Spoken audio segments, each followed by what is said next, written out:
मैथिली समस्त स्नेही अनुरागी श्रोतागण राजीवक नमस्कार। श्रोतागण साहित्यिक यात्रा का नवकरी लऽ कऽ आइ पुनः हम अपना यूट्यूब चैनल मैथिली स्नेही के माध्यम से अहाँ सभक समक्ष उपस्थित भेलहुँ हाँ। आजुक जे ई कथा यात्रा छै, ई कथा यात्रा केंद्रित अछि अपना बिहार के इंटरमीडिएट क्लास के जे मैथिली के पाठ्यपुस्तक छै तिलकोर, ओहि तिलकोर में से आइ एकटा विदेशी कथा राखि रहल छी। तिलकोर में किछु एडिशनल कथा सब छै, स्टोरी सब छै जे कि विदेशी राइटर के लिखल छियै। तऽ आइ जे हम अहाँ सभक समक्ष तिलकोर में से कथा राखि रहल छी, ओहिसँ पहिले एकटा बात कहऽ चाहै छी, सब गोटा के बारम्बार कहै छी जे चैनल सब्सक्राइब कऽ लिअ। चैनल सब्सक्राइब करैमे कोनो पाइ खर्च नहि होइ छै। आ ई हमर चैनल जे अछि मैथिली स्नेही साहित्य अनुरागी जे भी केओ व्यक्ति छी, साहित्यसँ जिनका प्रेम अछि, ई चैनल जे छै से एहिपर मे साहित्यके लगभग सब विधा हम रखबाक प्रयास करै छी, निरंतर राखि रहल छी। तऽ ताहि लऽ कऽ चैनल सब्सक्राइब कऽ लिअ, नोटिफिकेशन बेलके ऑन कऽ दियौ। एहिसँ ई हेतै जे बारम्बार जे छै से अहाँ सबके ताका हेरी नहि करऽ पड़त, वीडियो अहाँ सबके सहज ढङ्गसँ अपना मोबाइल पर में समय पर में भेट जायत। दोसर बात, अब एहि कथा के संदर्भ में कहऽ चाहै छी, ई अमेरिकन कथा छै। आइ जो हम अहाँ सभक समक्ष एकटा कथा राखि रहल छी, ई अमेरिकन कथा छै। कथा के शीर्षक छियै चानीक तितली। आ कथा के राइटर छथि Pearl S Buck. Pearl S Buck intermediate के जे केओ भी छात्र छी, याद करियौ रेनबो जे अंग्रेजी के किताब अछि, ओहोमे पर्ल एस बक के जे छै से एगो पोइट्री छै, पोएम छै, तऽ ओहो पढ़ने हेबै। पर्ल एस बक यानी पर्ल एस बक जे छलखिन महिला राइटर रहथिन, अमेरिका के महिला राइटर रहथिन। विश्वविख्यात अमेरिकी लेखिका पर्ल एस बक, हिनकर जन्म 1892 ईस्वी में भेलनि आ मृत्यु 1972 ईस्वी में भऽ गेलनि। ई उपन्यास लेखिका के रूप में बेसी प्रशस्त भेलनि। ई जे छली से उपन्यास लेखिका के रूप में बेसी प्रशस्त भेली। हालांकि साहित्य के सब विधा में लिखलखिन। अखने कहलहुँ हँ इंटरमीडिएट के जे रेनबो अछि 100 मार्क के अंग्रेजी के किताब, ओहिमे पोइट्री देखने हेबै, पर्ल एस बक के अहाँके एगो पोइट्री भेट जायत। तऽ आइ बेसी समय नहीं लेब, कनि हिनकर कथा कनि पैघ होइ छै, तऽ तेँ लऽ कऽ आइ सबसँ पहिले हम ई कथा अहाँ सभक समक्ष राखि रहल छी, चानीक तितली। एकर अनुवाद केलखिन हँ पल्लव पंकज। पल्लव पंकज जी अनुवादक छथिन आ मूल राइटर पर्ल एस बक छथिन। तऽ बेस लेल जाउ आजुक ई कथा चानीक तितली। हम अहाँके अपन माँ के विषय में कहब। चीनक पुरान संस्कृति में माँ का स्थान बहुत पैघ अछि। जखन फौजी अफसर चीनक गाम सबसँ जवान छौड़ा सबके जबरदस्ती पकड़ि कऽ लऽ जाइत छल, तखन ओ सब आर ककरो नहि अपना माँ के शोर करैत कानऽ लगैत छलै। यांगत्सी नदी के कात में हमर छोट छिन गाम छल। ई चीनक एकटा गाम के वर्णन छियै। छोट छिन गाम छल, घर सब एहन छल जेना ओ सब बनायल नहि गेल हो, ओकर एकटा ढेर लगा देल गेल हो। गरीबी के हालत छलै। हमर घर जेहन रहल हो, मुदा गामक सबसँ सुंदर घर छल हमर घर, किएक तऽ हम सबसँ सुखितगर ओहि गाँव में रही। हमरा सब लग कम से कम 20 बीघा जमीन छल आ हमर पिता के धाक मात्र हुनक जमीने लऽ कऽ नहि छलनि, परंतु एक बहुत सुंदर धौरबी रखबाक कारण सेहो छलनि, वएह छली हमर माँ। हमर एकटा भाइयो छल, परंतु ओ 5 वर्षक भऽ कऽ मरि गेल छल। हमर जन्म एकर बाद भेल छल। हमरा हरदम इएह बुझाइत छल जे हमर माँ हमरासँ बेसी हमर ओहि मरल भाइके प्रेम करैत छथि। हमरा ई एहसास हुए जे माँ जे छै से हमरासँ बेसी हमर भाइ जे मरि गेल तकरा प्रेम करैत छलै। प्रायः एहि लेल ओ बेटा हुनक युवा अवस्थाक सपना छल आ हमरा समय धरि हमर माँके अवस्था बेसी भऽ गेल रहनि, परंतु एकर ई अर्थ नहि जे ओ हमरासँ विमुख छली। ओ हरदम हमरा हमर पिताके कहैत छली जे हमरो ओ ओतबे स्नेह करैत जतेक ओ अपन कानूनी बेटाके करैत छथि। एहि लेल हम अपन माँके ऋणी छी। समय के परिवर्तन भेल, नव पीढ़ी के लोक सब हमर पिता के गिरफ्तार कऽ लेलनि। समय के परिवर्तन भेलै, नव पीढ़ी के लोक सब हमरा पिता के गिरफ्तार कऽ लेलनि, मात्र एहि लेल कि ओ जमींदार छलाह। सब जमींदारक रैयत सब अभियोग लगौने छल, हमरो पिता पर छल। ओ सब ई बिसरि गेल छल जे ओकरा सभक विपत्तिके समयमे हमर पिता कतेक सहायता करैत छलखिन, जजातिमे ओ अपन हिस्सा छोड़ि दैत छलखिन, हँ, ओकरा सभक झगड़ाके पंचायती कऽ दैत छलखिन। परंतु ई सब बिसरा देबऽमे रैयत सब बेसी दोषी नहीं छल, किएक तऽ ओ सब अभियोग नहीं लगबैत तऽ ओ नव पीढ़ीके हाथसँ सजा भुगतैत।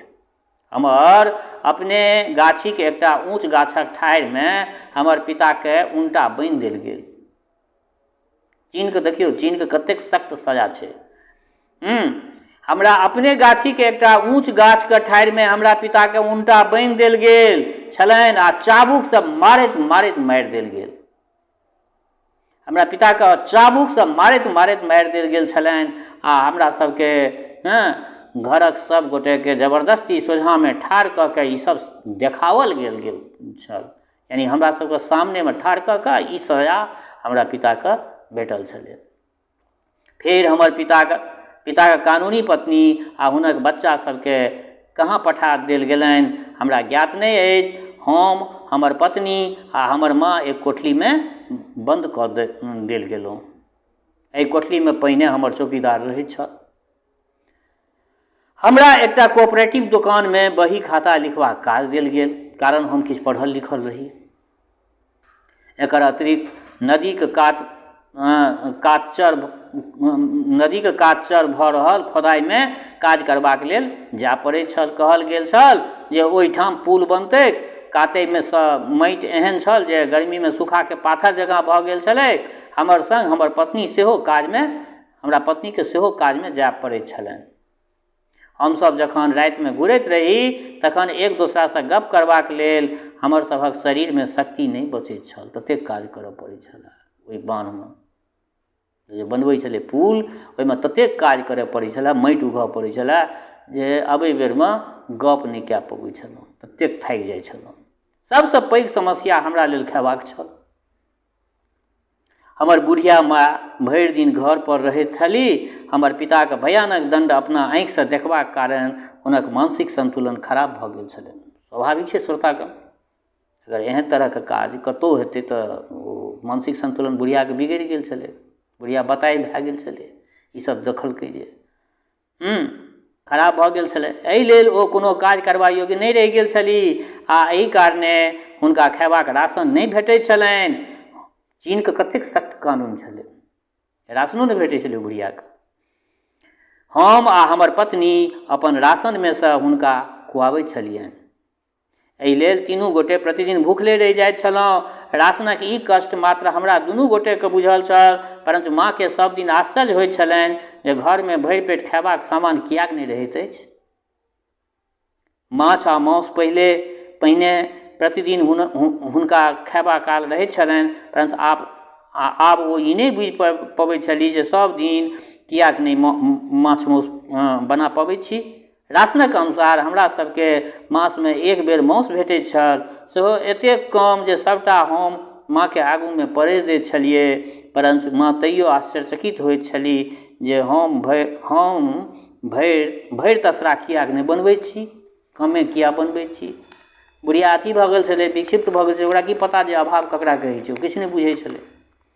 अपनो हिस्सा दए दै छलै बेटा पुतहु, तैयो कहै छलै जे भरि अथी मतलब तसला मतलब अपना सब जे बनबै छियै माछ, कथीमे बनबै छियै, कड़ाहीमे बनबै छियै यानी लोहियामे बनबै छियै, तऽ भरि लोहिया किया नहीं बनबै छियै, अपना पुतहु परमे ई आरोप बुढ़िया लगबै। हमरा सबके पूरा मजदूरी कहियो नहीं भेटैत छल। कहल जाइत छल जे ओकर किछु हिस्सा हमरा नामसँ जमा भऽ रहल अछि, परंतु ओ किया जमा भऽ रहल अछि आओर कहाँ जमा भऽ रहल अछि तकर पता हमरा सबके किछु नहीं चलैत छल। हमसब मात्र इएह जनैत रही जे हमरा सभक व्यक्तिक रूपमे नहीं एक समूहक रूपमे जीवित रहबाक हमरा सबके अछि। हम बहुत सहचेती कऽ के रहैत रही, परंतु हमर माँ कएक बेर हमरा सबके खतरामे धऽ दैत छली। एक बेर तऽ बड़ पैघ खतरा भऽ गेल। बात ई भेलै जे हम आ हमर पत्नी काज पर गेल रही। हमर पड़ोसमे हमरा घर पर ककरो जासूसी करबाक लेल पठाओल गेलै। माँके किछु बुझल नहीं छलनि। बहुत दिनक बाद केओ घर पर आयल छलनि। माँ अपन पुरान आदतिक अनुसार ओकर सत्कार केलथिन। ओकरा लेल चाह बनौलनि, ओकरा पूरा चाहक पत्ती खत्म भऽ गेल कऽ देलखिन माँ। हमर पत्नी किछु चाउर बचा के रखने छली लगभग एक साँझक खयबाक जोग, माँ ओहि चाउरक पुलाव बना के पाहुनके खुऔलनि, जकर परिणाम ई भेल जे हमरा ऊपर जमा करबाक अपराध लगाओल गेल। कम्यूनक कर्मचारी सब एला आ सबटा बर्तन बासन उठा कऽ लऽ गेला, जाहिमे हम घरमे खेनाइ बनबै छलहुँ बना के जनता भोजनालय में हम खाए, जाहिसँ हम घर में खेनाइ बनबा कऽ जनता भोजनालय में खाए। हमर पत्नी के जनता भोजनालय में खेनाइ बनयबा पर राखि देल गेलनि। हम भोर में दुकान पर जाइत रही, दुपहरिया में नियो खोदय और साँझ में कम्यूनक सभा में निश्चित जा पड़ैत छल। तकर बाद जनता भोजनालय में खयबाक लेल जाइत रही। हमरा आ हमर पत्नी के खयबाक एक मिनट एक टिकट भेट गेल छल, परंतु हमरा माँ के जे कि कोनो काज नहीं करैत छली, एहि लेल हुनका खयबाक टिकट नहीं भेटल छलनि। बुढ़िया के टिकटे नहीं देलकै खाय के लेल। ई एकटा बड़ पैघ समस्या छल। हम कमांडर से भेंट केलहुँ, परंतु ओ कहलक जे हमर माँ के एहि हालत में खयबाक टिकट नहीं भेट सकैत छनि। हम ओकरा से कहलिए जे हमर माँ के मानसिक संतुलन ठीक नहीं अछि, एहि लेल ओ कोनो काज नहीं कऽ सकैत छथि। परंतु कमांडर विचार देलक जे हुनका बच्चा के एक नर्सरी में किछु टहल टिकोरा करबाक काज पर लगा देल जाय। हम माँ के एहि काज करबाक लेल पठा देलियनि। एकरा बिना खेनाइ के समस्या के कोनो तरहे पूर्ति नहीं भऽ रहल छल। तेँ खयबाक टिकट भेट गेल छल, परंतु विचित्र कठिनाई प्रारंभ भऽ गेल। ई प्रायः नहीं होइत जँ ओ नर्सरी हमरे पुरनका घर में नहीं बनल रहिता। माँ के मानसिक स्थिति ठीक नहीं छलनि, ओ घर के चिन्ह नहीं सकैत छली, तैयो बैसल बैसल हुनका एहन बुझाइत छलनि जेना ई घर कतहु देखने छथि।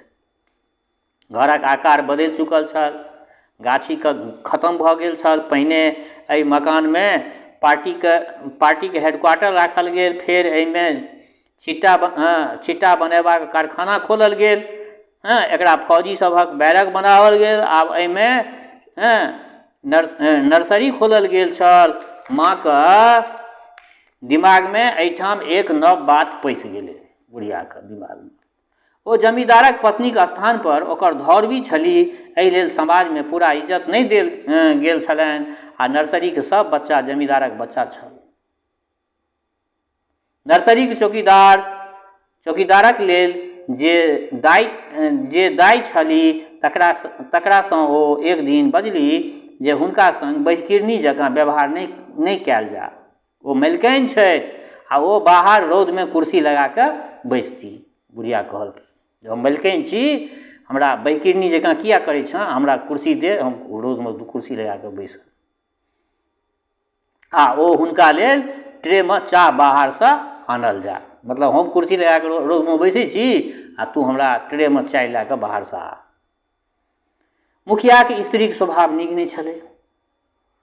ई बात ऊपरका अधिकारी लग पहुँचा सकैत छल, मुदा हम कते खुशामद केलिए तऽ ओ चुप भऽ गेल। परंतु किछुए दिन बीतल छलैक कि नर्सरी के 5 वर्षक एक सुंदर बच्चा के आनल गेल। हमर माँ जहिना ओकरा देखली भेलनि जे वएह बच्चा अछि जे 5 वर्ष भऽ कऽ कहियो हुनका लग से चल गेल छलै, मरि जे गेल छलै बुढ़िया के पहिला बेटा।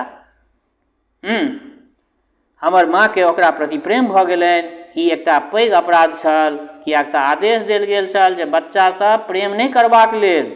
अब सुनियो चीनक कानून सब केहन खराब छै। अब बच्चा के देखरेख करते तो स्वाभाविक छै, केओ देखरेख करते तो प्रेम तो भए जेतै बच्चा से, लेकिन हार्ड रिस्ट्रिक्शन छलै जे ना प्रेम नहीं कए सकै छी बच्चा से।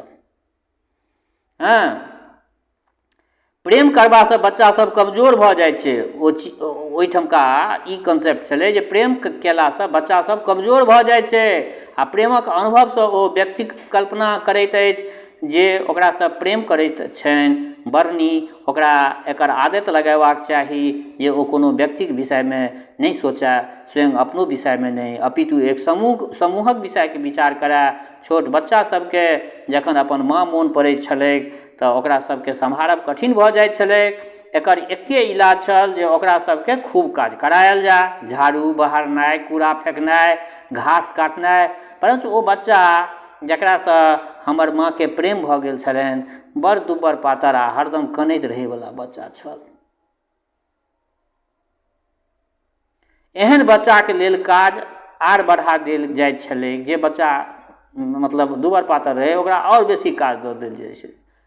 परंतु जखन ओकरा कठिन काज पर लगायल जाइत छलै हमरा माँके देखल नहि जाइत छलनि और ओकरा बदलामे काज कऽ दैत छली हमर माँ। एहि लेल माँके धमकी देल गेलनि जे हुनका नर्सरी से हटा के कोनो आन जगह पर पठा देल जेतनि। परंतु माँ कतहु आन ठाम जायके लेल तैयार नहीं छली। ओ ओहि बच्चाके छोड़ि नहीं सकैत छली। बहुत बुझैला उत्तर ओ दिनमे ओहि बच्चासँ फराक रहैत छली, यानी अलग रहैत छली। मुदा राति होइते ओहि बच्चाके छातीसँ सटा लैत छलखिन। माँ फेरसँ अपना के जमींदारक प्रिय स्त्री बुझऽ लगैत छली, ओहि बच्चाके असली बेटा अपन बुझऽ लगैत छली। एक दिन माँ फर्श धो रहल छली कि हुनक मोनमे एकटा पुरान बात मोन पड़ि गेलनि। जमींदारक समयमे हुनका लग किछु हीरा रहनि जकरा ओ अदला दिनक लेल एकटा कोठलीके जमीनमे गाड़ि देने छली। आब ओहो कोठलीके फर्श धोइत ओ ओहि कोनमे ताकऽ लगली जतऽ हीरा गाड़ने छली। हीरा की भेलैक ओ कतऽ फेंक देलनि हमरा ज्ञात नहीं अछि, परंतु ओहिमे एक चानीक तितलियो छल जाहि पर मीना कयल छलै।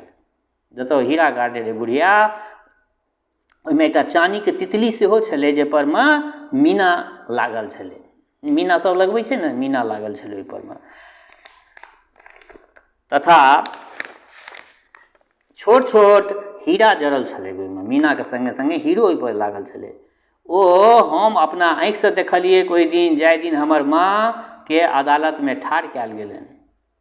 पहिने तऽ माँ ओहि तितलीके विषयमे ककरो किछु नहीं कहलखिन, ओकरा अपना ब्लाउजक भीतरमे नुका देने छली। किछु दिनक बाद जखन ओ बच्चाक हाथ काज करैत कटा गेलै तऽ ओ लहूलुहान भेल। जखन अस्पताल पहुँचाओल गेल तऽ माँ कोनो तरहे पाछू पाछू अस्पताल पहुँचिए गेलै। ओ बच्चा ककरो लग चुपे नहीं रहै छलै। माँ ओकरा उठौलनि आ एकांत कोनामे लऽ गेली आ ओकरा परतारक लेल ब्लाउजमे नुकायल तितली ओहो निकालि कऽ ओकरा हाथमे दऽ देलखिन, बच्चाके हाथ। बुढ़िया बच्चा ओहि दिन चुप भऽ गेल आ ओकर बादो कहियो कहियो माँसँ तितली माँगि कऽ खेला लैत छल। एक दिन ओ बच्चा ओहि तितलीके अपन एगो संगीके देखा देलकै। देखियौ बच्चे होइ छै जे बच्चाके नवका खिलौना अगर कोनो भेटतै तऽ ओ अपना संगीके तऽ जरूर देखेतै। ओहो बच्चा देखा देलकै।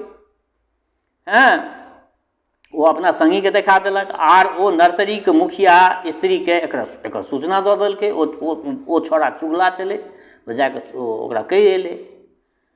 एहन सूचना देबैवला बच्चाके 1 चम्मच चीनी इनाममे देल जाइत छलै। ओहि चुगला छोड़ाके एक चम्मच चीनी देलकै, जो बढ़िया काज केलहुँ तू हमरा कहि देलहुँ। बात ऊपरका अधिकारी लग तक पहुँच गेलै। बच्चाके खूब पीटल गेलै आ कहल गेलै जे कोनो बच्चाके लग एहन वस्तु रहब जे सभक लग नहीं छै एक अपराध छियै। तोरा लगमे ई सोनाके तितली ई हीरावला तितली एलो कतऽसँ? ओहिके लेल ओकरा सजा देल गेलै बच्चाके।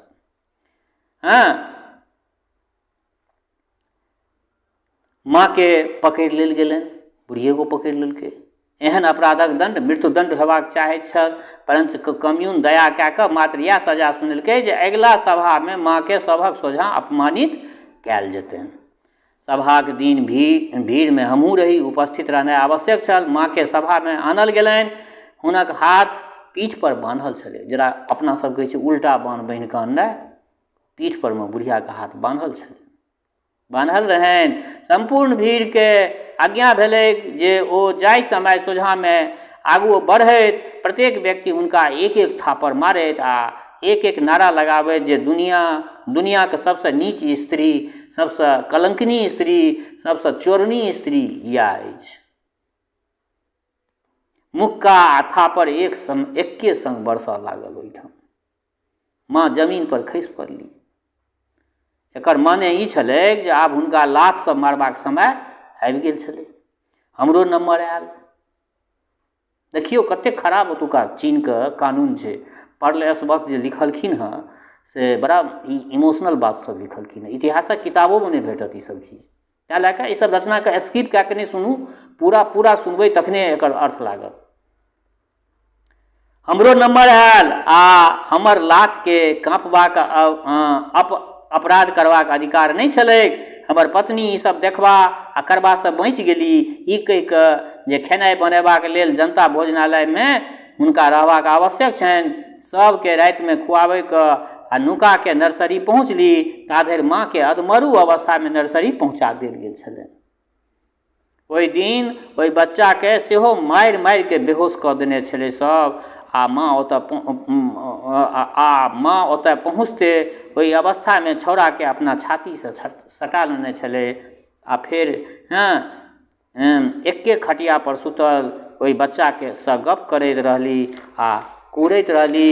हमर पत्नी कानमे किछु शब्द, हमरा पत्नीके कानमे किछु शब्द अबैत छलनि। ओ बच्चाके कहि रहल छली जे आइ हम अपन बेटाके लेल भार भऽ गेलहुँ। ओ हमरा लातसँ मारलक, तोँ एखन छोट छेँ, किछु नहि बुझैत छी, चल हमसब एतऽसँ कतहु दूर चल जाय। बच्चाके कखनो होश अबैत छलै तऽ ओ चानीके तितली तऽ पूछैत छलै। माँ ओकरासँ कहि रहल छली, चल हम नदीके ओहि पार चली, ओहिठाम हम जङ्गलमे तितली पकड़ब। हमर पत्नी देखलनि जे माँ बच्चाके लऽ कऽ खसैत पड़ैत चलि रहल छथि। हमर पत्नी हुनका पाछू पाछू चलऽ लगली आ देखलनि जे बच्चा हमरा माँके गर्दनि कसि कऽ पकड़ने छल। सोझाँमे नदी छल, माँ जा रहल छली, पानि हुनका गुट्ठी धरि, ठेहुन धरि बढ़ैत हुनका कन्हा धरि आबि गेल आ फेर माथ पर बहय लागल पानि। हमर पत्नी दौड़ कऽ हुनका बचा सकैत छली। हमर पत्नी दौड़ कऽ हुनका बचा सकैत छली, परंतु ओ एना नहि केलनि। ओ हमरा अतिरिक्त ककरो भनक धरि नहि लागऽ देलखिन जे माँके की भेलनि। यानी बुढ़िया डूबि कऽ ओहि नदीमे बच्चाके सङ्गे मरि गेलै।